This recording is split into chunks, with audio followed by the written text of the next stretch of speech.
Welcome to my party here at Randy's house. There's a cat in a box, there's coffee in a cup, cookies in a jar, and a dolphin on a bed. Thank you for tuning in. She is. I love introductions for us. Judy's like,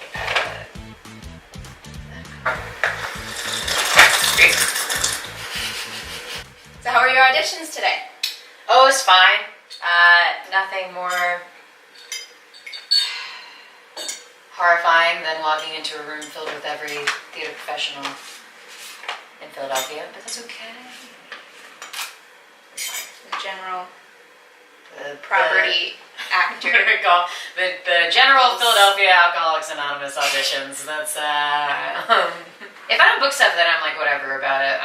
I don't put too much stock into things. If I really do want something, I probably won't book it anyway. So like, because that's just the way the world works. Like the energy that you put out is like, I want this so bad, and then the world goes, not today, you know. And then you just move on to the next thing.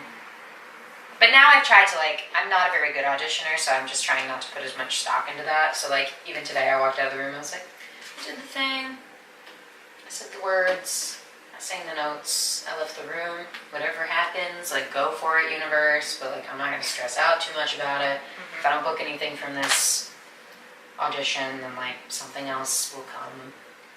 But I used to be really, really, really sad about that stuff and like competitive about it. I stumbled my way through my early 20s and it wasn't very pretty, and like I'm still learning, but I think that's okay. What do you do? All sorts of stuff. I am a general singer, actor, person, face, hair, life, ragamuffin around town. Director, wearer of many hats, drinker of many frescas, other caffeinated beverages, creator of shit theater, Right. friend to most. I don't know, just like here. I'm here to work. Not here to make friends. I'm not here to make friends. This is a competition. This is a competition, and I'm not here to make friends, and this is season 10 of RuPaul's Drag Race. I've never seen Drag Race, so. Is this done now? We're leaving. I'm out. I've been like happily and not so happily trudging along for a while. I graduated in 2012, and I've been working contract to contract since then. The longest I've had off is like after this monologue festival. I have a month between contracts, which is actually kind of nice. But it's the first time that I've actually had a break and not been like overlapping shows in 5 years. That's kind of impressive. Yeah, kind of amazing. If I don't book something, then I'll just continue. I'll just audition for everything. I'll just show up to everything, or somebody will ask me to do something and I say yes a lot. Keep doing my shenanigans for some reason. I keep doing your shenanigans because I find you charming and generally adorable. Oh. Is that good enough? Does that impress you? It's not going to get me very far. But also I've had to start like teaching, and I have a ton of other jobs too. Subbing, substitute teaching, nice job for actors because you can pick and choose when you want to go to work. Also, I started it because I was being a little turd-tron, living at my parents' house, sleeping through the day, going to rehearsals at night. Nice. When I graduated from college. But do you have to have experience for that? No. You have to have 60 credits. You gotta pay the school district or whatever, like $100, but you make that back in a day. Freelance is hard and stuff, and it's really not good for people. Mm-hmm. I try not to, I don't know, dwell too hard on like the hard stuff, because at the end of the day, you're still doing what you want. Also, I don't really do things that I don't want to do that often. Even if I get stuck doing things I don't want to do, it's not like I went into it going, oh, man, this is going to be a nightmare. If I'm there, I'm going to be there. There's a million other things I could be doing, and I'm there, so I'm going to be there.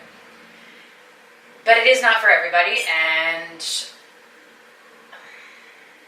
I like always tell my kids that I'm directing, like, if you can do anything else, just do it. Please, like, please.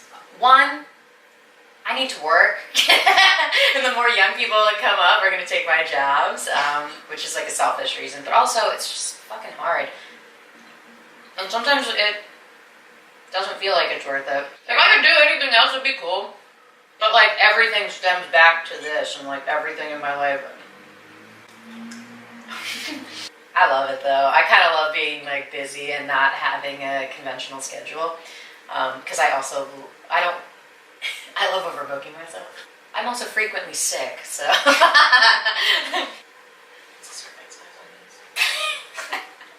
5 cookies, great. Okay, this needs to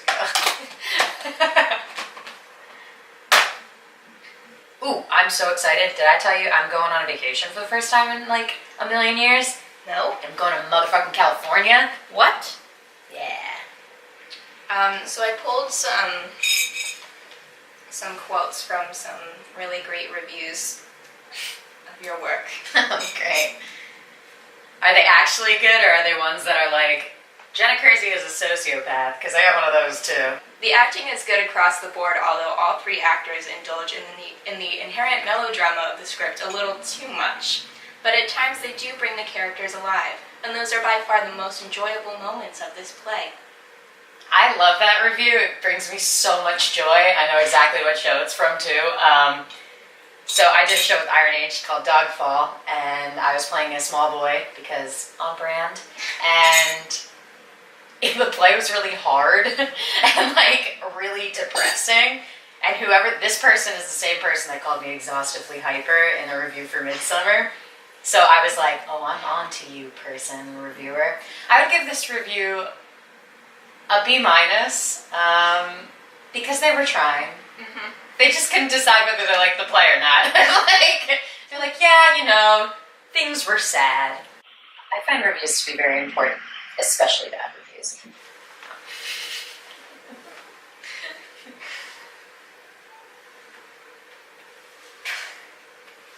Hello. What kind of stuff do you want to either and or put out into the world or see put out?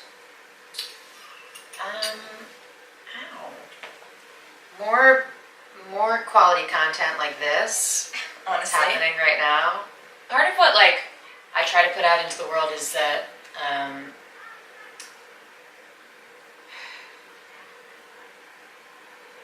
things can exist in gray area, which I find to be very important because right now we're living in a very black and white culture where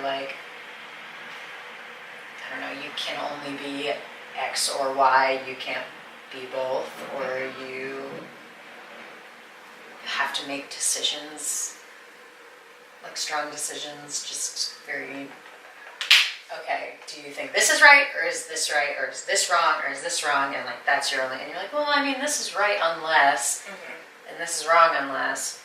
So the type of work that I'm drawn to, that I find kind of sexy in that way, is things that make you, that make you laugh until you cry, or trick you into thinking or believing something that you wouldn't necessarily think or believe, or laugh at or not laugh at. Tricky.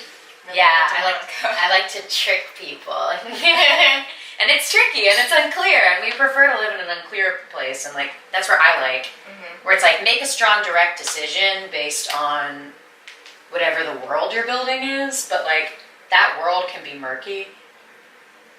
Yes, it's Elena DeMonaco. It's really tricky and it's very unclear, and I'm very unsure as to how to navigate this, but I'm gonna try. And then Hagen just screams. Oh my god.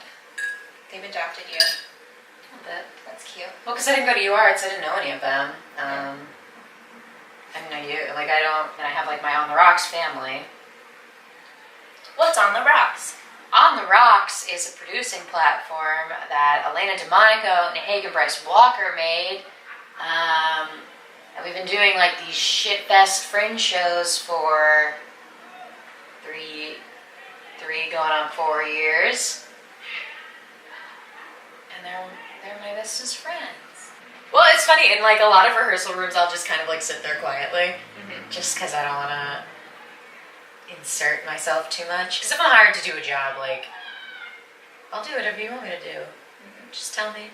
Just be direct and honest about it. But I'll always be a good time. I liked it there. You think I'd be better at accents? I'm not. Media theater. I know you're doing Sweeney Todd. Book me. What are we doing? What is our purpose? To live.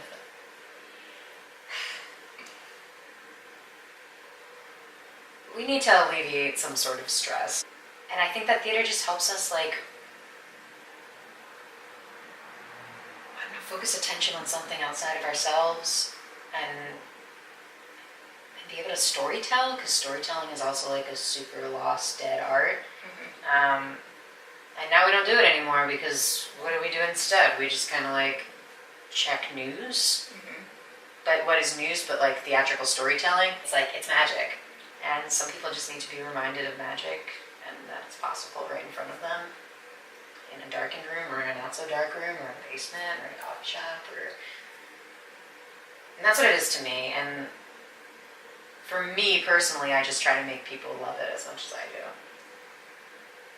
Putting a bit of your soul out there for somebody else is hard.